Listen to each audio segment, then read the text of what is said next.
lavados con la sangre de Jesucristo.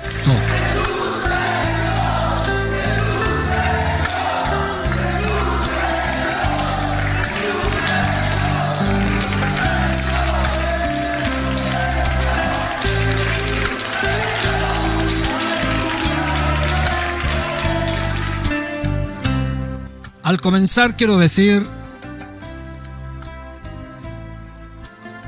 que hay muchos por ahí que piensan llegar al cielo de la forma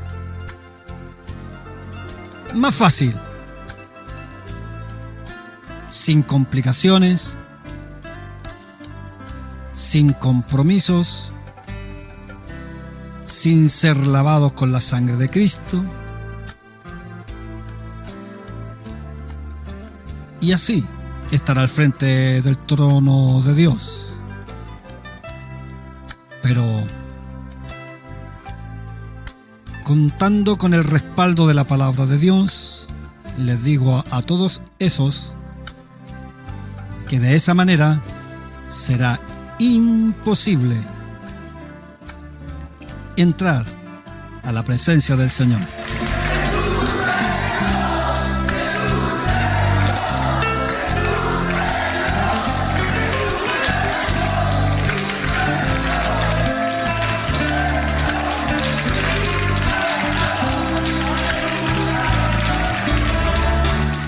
El libro de Apocalipsis, en el capítulo 7, en los versículos 13 al 15, nos muestra algo precioso.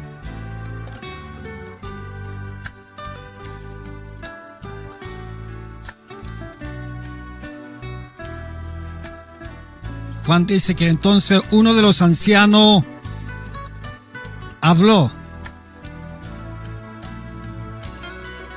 diciéndome: estos que están vestidos de ropas blancas, ¿quiénes son y de dónde han venido? Y yo le dije: Señor, tú lo sabes. Y él me dijo: estos son los que han salido de la gran tribulación y que han lavado sus ropas y las han emblanquecido en la sangre del Cordero. Y por esto están delante del trono de Dios. Y por esto están delante del trono de Dios. Y le sirven día y noche en su templo. Y el que está sentado sobre el trono extenderá su tabernáculo sobre ellos.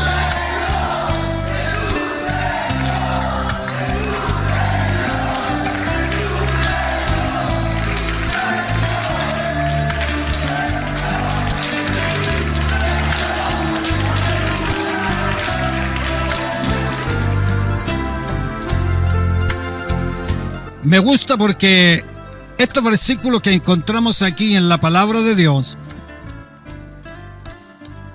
no está diciendo que católicos, adventistas, testigos de Jehová, pentecostales u otra denominación religiosa existente estarán en el trono de Dios. Lo que dice la Escritura es que estos que están allí son los que han lavado sus vestiduras en la sangre del Cordero. Allí no hay organización o denominación religiosa por ningún lado, porque como lo dije antes, las organizaciones no salvan ni perdonan.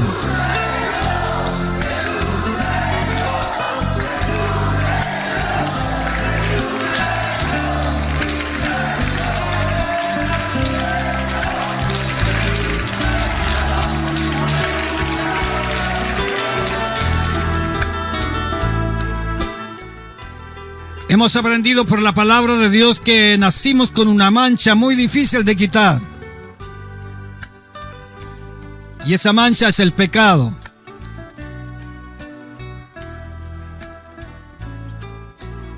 Que ni el mejor jabón hecho por el hombre puede quitar esa mancha de nuestra vida. El apóstol Pablo escribe en Romanos capítulo 3, versículo 23, por cuanto todos pecaron, fueron destituidos de la gloria de Dios. Así estábamos.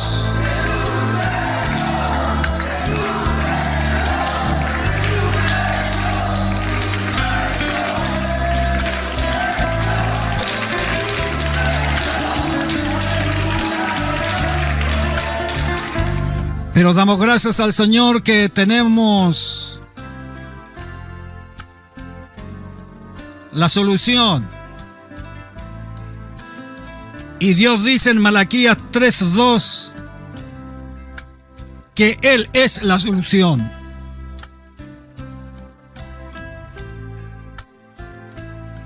La Escritura dice: ¿y quién podrá soportar el tiempo de su venida? ¿O quién podrá estar en pie cuando Él se manifieste? Porque Él es como fuego purificador y como jabón de lavadores. Aquí el Señor mismo dice que Él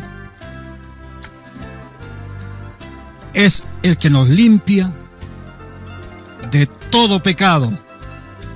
Nos dice que Él es el jabón de lavadores.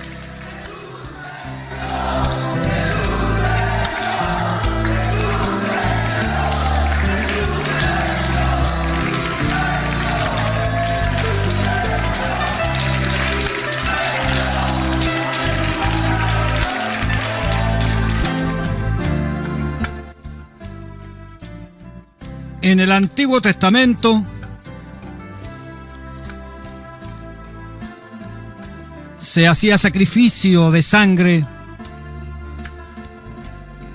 para perdonar, para purificar. El libro de los Hebreos habla de algo precioso, porque nos lleva allá al principio y también nos trae al presente. Cuando dice que si la sangre de los toros y de los machos cabríos y la ceniza de la becerra rociada a los inmundos santificaban para la purificación de la carne,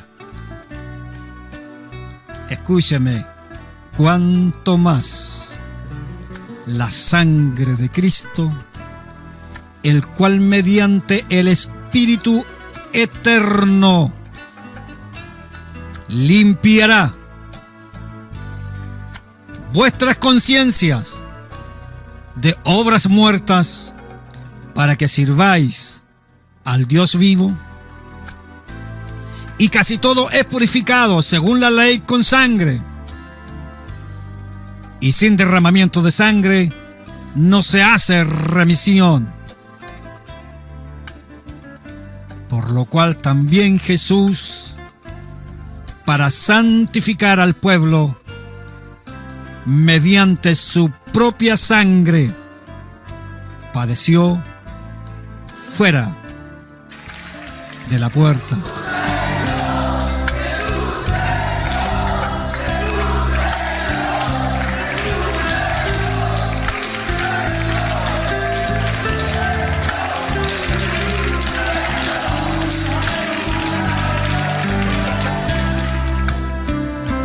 El libro de Juan nos dice que Jesús es la puerta, Jesucristo es la puerta manchada con sangre para todo aquel que quiera entrar y encontrar refugio.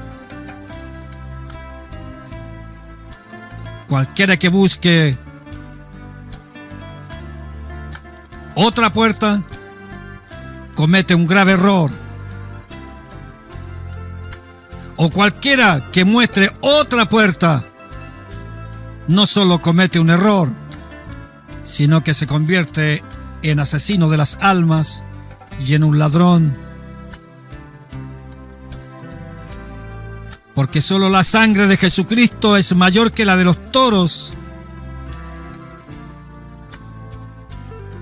Es tan eficaz que nos habilita para ser santos. Esto para el mundo es locura.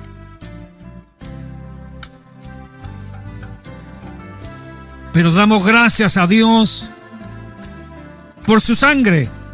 Y cuando digo su sangre, la de Cristo, damos gracias a Dios por su sangre, la sangre de Dios, de Cristo,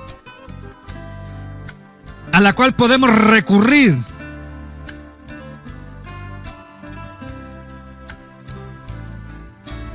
para ser lavados y limpiados.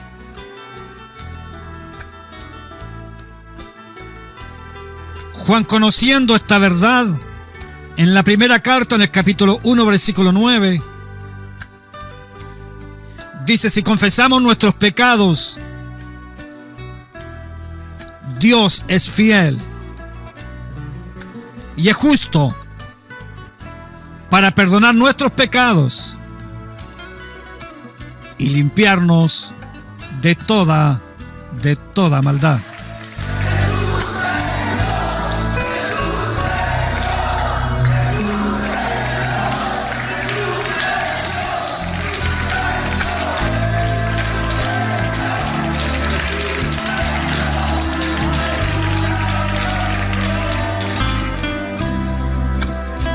Quiero decirle algo, pero para decírselo necesito citarle una escritura. En 1 de Juan capítulo 3 versículo 15 dice: todo aquel que aborrece a su hermano es homicida. O sea que aborreciendo y no hablando para amonestar, nos hace culpable de la sangre que se nos demanda. Porque no solo asesinando se mata. El no amar y el no hablar o amonestar, de alguna u otra manera, también es matar a otro.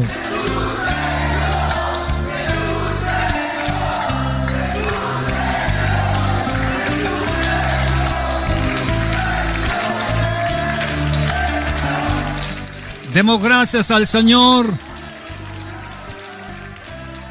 que no hay ningún hombre que a usted lo santifique.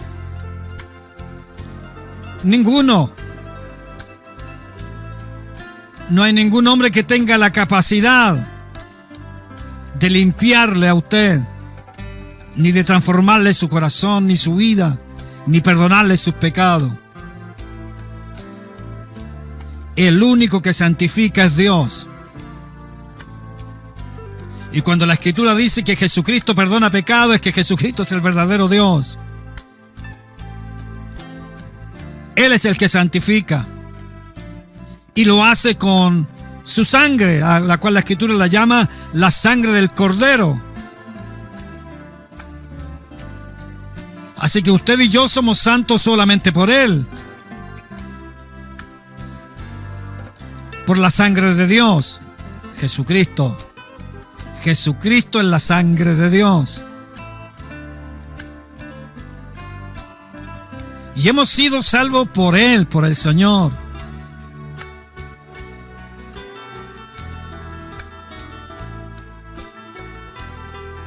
Y así como a Jonás, el Señor le da una segunda oportunidad, no para que Jonás hiciera lo mismo que hacía antes,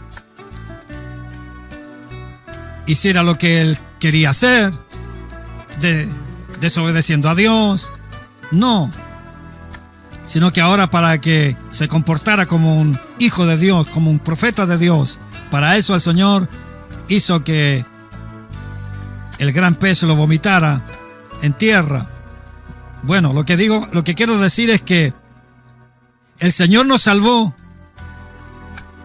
pero no nos salvó para que sigamos metidos en el mundo, disfrutando las cosas del mundo, sino que nos salvó para que rompiéramos de manera definitiva con las costumbres del mundo. El libro de Mateo, en el capítulo 26, en los versículos 28, Jesús dijo, al beber la copa de vino, dijo, esto es mi sangre. Esto es mi sangre. Sangre del nuevo pacto, que por mucho es derramada para remisión de los pecados.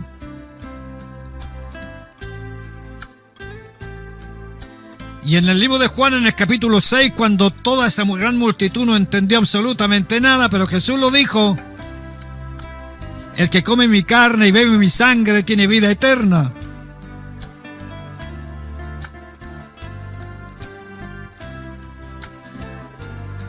Y yo le resucitaré en el día postrero, porque mi carne es verdadera comida y mi sangre es verdadera bebida. El que come mi carne y bebe mi sangre, en mí permanece y yo en él. ¿Sabe? Cuando leo esta escritura, veo que lo mismo que pasó en ese día en que el Señor dijo estas palabras, acuérdese que mucha gente dice que encontró dura la palabra de Dios y se fueron, le abandonaron, lo dejaron solo, porque no entendieron nada. Así también en este tiempo, los que se consideran sabios no entienden nada de Dios, pero critican a los hijos de Dios. Pero damos gracias al Señor que los hijos de Dios mantenemos firme nuestra fe en Jesucristo. Y cuando alguien nos dice, ¿y tú sigues siendo creyente? Sí, sigo siendo creyente, porque yo sé en quién he creído. Cuando Jesús le pregunta, cuando ve que toda la gente se va y le pregunta a sus discípulos, a los más cercanos, ¿queréis iros también vosotros? Hubo uno que le dijo, no, Señor. ¿A dónde vamos a ir? ¿A quién vamos a ir? Si solo tú tienes palabra de vida eterna. En estos versículos que le acabo de leer,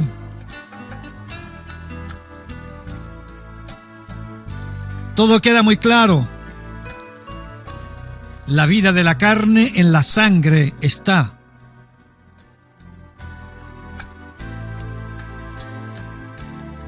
Y ahora el Señor dice, qué hermosa la escritura, hermano, ¿no?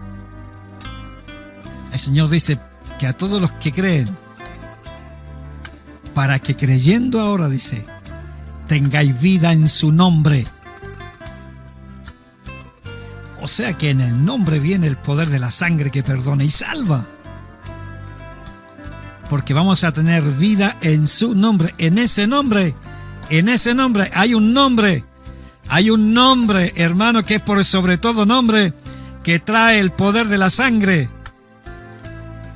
Trae la vida. Trae el poder de la remisión. El perdón. ¿No se goza usted por eso, hermano? La Escritura dice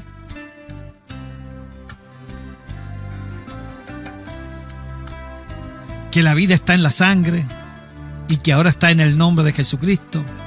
O sea que quien tiene el nombre de Jesús invocado sobre su vida, tiene la sangre de Cristo.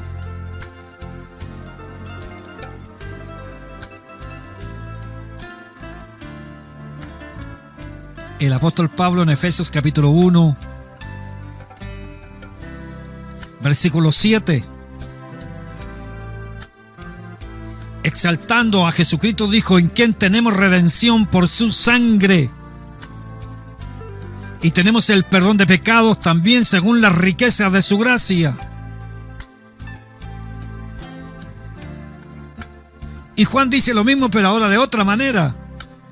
En su primera carta, en el capítulo 2, versículo 12, os escribo a vosotros, hijitos, porque vuestros pecados os han sido perdonados por su nombre.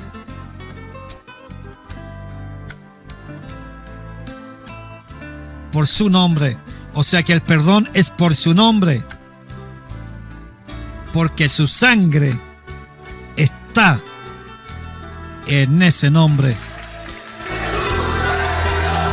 el nombre de Jesús.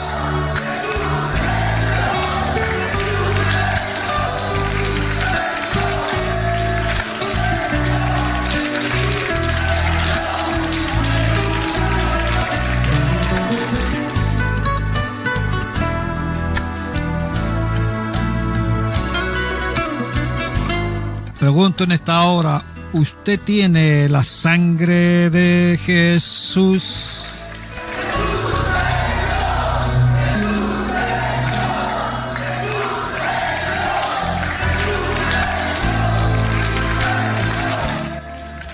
Hay creyentes que en un momento de peligro o ante cualquier situación de riesgo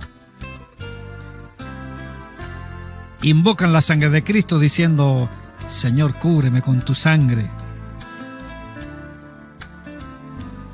¿Habrá poder en la sangre de Cristo para ser librado del peligro, de la dificultad? ¿Será que este es el oficio o la misión de la sangre enseñada por Dios en la Escritura a los hombres de Dios? Tal vez ellos hicieron uso de esta invocación para ser librados del peligro.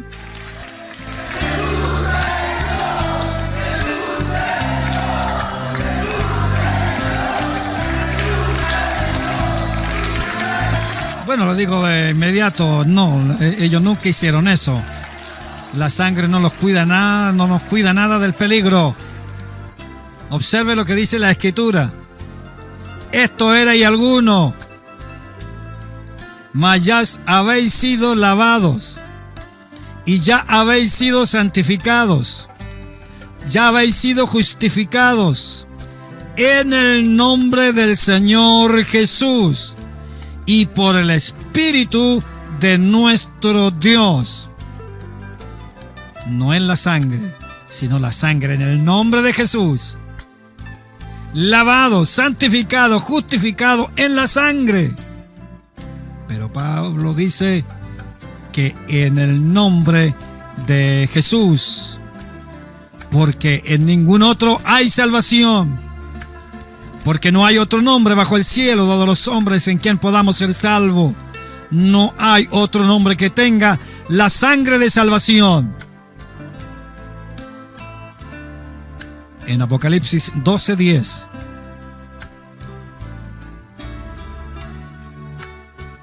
Leemos y dice: entonces oí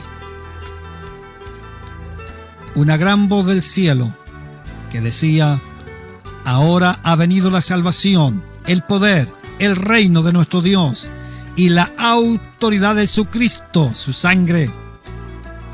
Porque ha sido lanzado fuera el acusador de nuestros hermanos, el que los acusaba delante de nuestro Dios día y noche.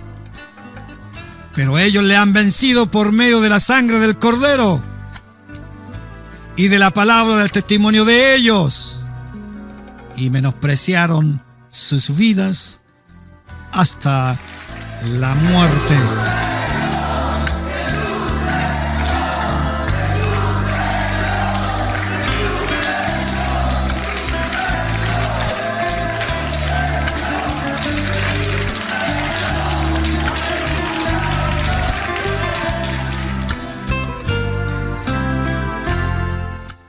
La sangre está en el nombre del Señor Jesús. Quien tiene el nombre tiene la sangre de Jesucristo.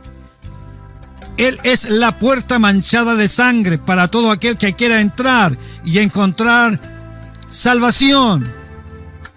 Como lo dije antes, cualquiera que indique otra cosa comete un grave error. Un grave error.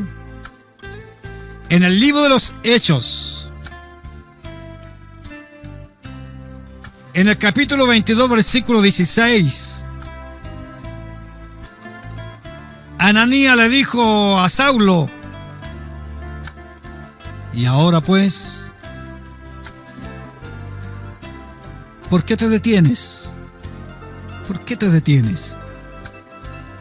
Levántate levántate, levántate y bautízate y lavas tus pecados. Lava tus pecados, invocando su nombre. Entendemos mucho mejor ahora por qué el apóstol Pedro le dijo a esa gran multitud que le preguntó: varones y hermanos, ¿qué haremos? No le dijo: cúbranse con la sangre de Jesús. Varones y hermanos, ¿qué haremos?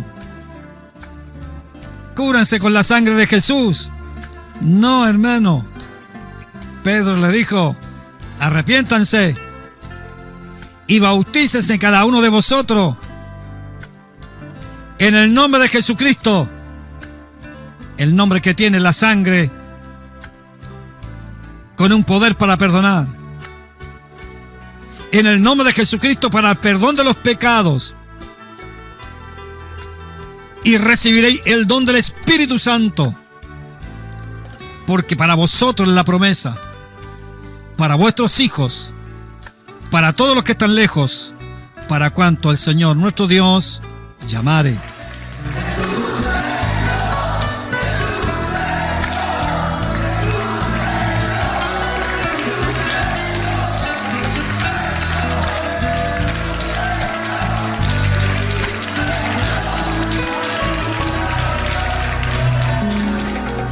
Así que, mi amado hermano,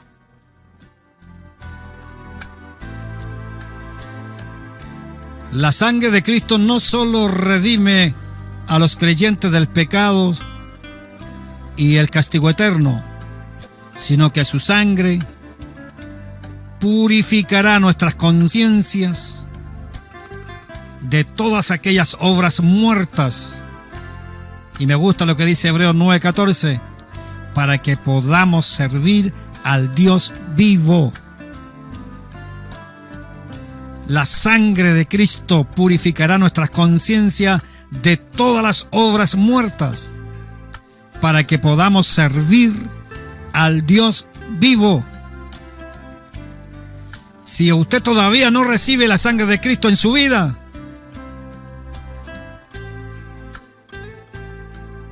todavía las obras muertas están en su cuerpo, y así pretende entrar al reino de los cielos, así pretende entrar al reino de los cielos.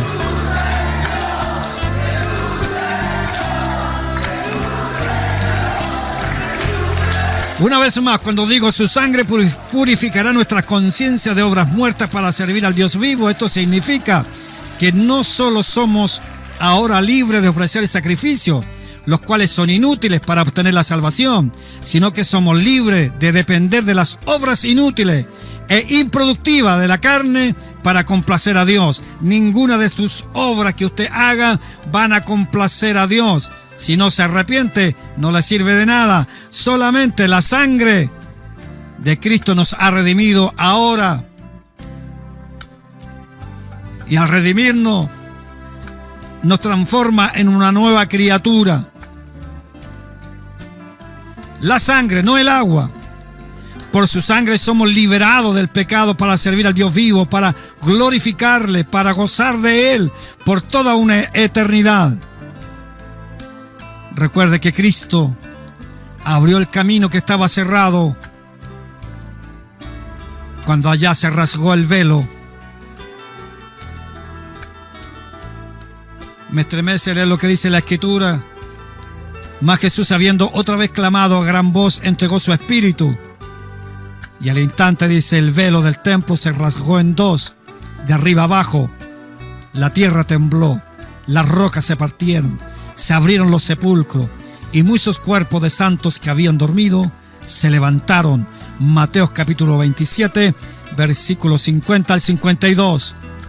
Dios usó el velo del templo como una barrera para obtener acceso al lugar santísimo. Esta separación terminó al venir Jesús y ser el mediador entre Dios y el hombre.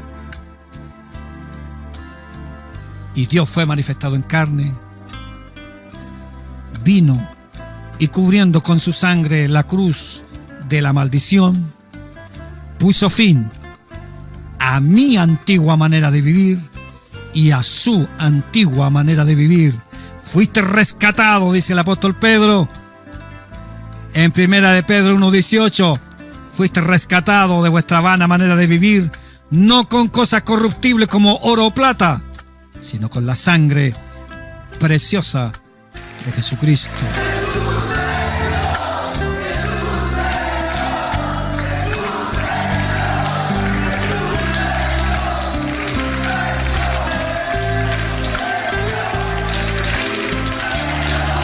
El velo estaba presente en el Antiguo Testamento para testificar cómo la sangre rociada cubría al sumo sacerdote. El velo del camino viejo era para evitar la entrada a personas extrañas, excepto al sumo sacerdote. El velo del camino viejo era para mantener al pueblo alejado del lugar santísimo. Pero cuando apareció el velo del camino nuevo y vivo, el velo del templo, es decir, el viejo, se rasgó, se abrió de arriba abajo. Ahora el acceso al camino estaba libre. El cuerpo de Jesús es el velo de Dios que declara su deidad. No nos olvidemos que la Escritura dice: porque toda la plenitud de la deidad habita corporalmente en Él, en Cristo Jesús. Su muerte rasgó el velo y dejó al descubierto en el templo de Jerusalén que solo allí habían rituales, que allí había tradición, que estaba vacío y que los judíos ya no tenían más que ir a hacer nada más allí al templo. Ahora judíos y gentiles tienen que ir a un mismo lugar, a un mismo trono, que se conoce en la Escritura como el trono de la misericordia. Jesús era el asiento de la misericordia. Por eso que Hebreo dice: ahora, hermanos, teniendo libertad para entrar al lugar santísimo por la sangre de Jesús, por el camino nuevo y vivo que Él nos abrió a través del velo, es decir, de su carne. Algo sucedió en el templo en el mismo momento que Cristo murió en la cruz, y el velo del templo se rasgó en dos, de arriba abajo.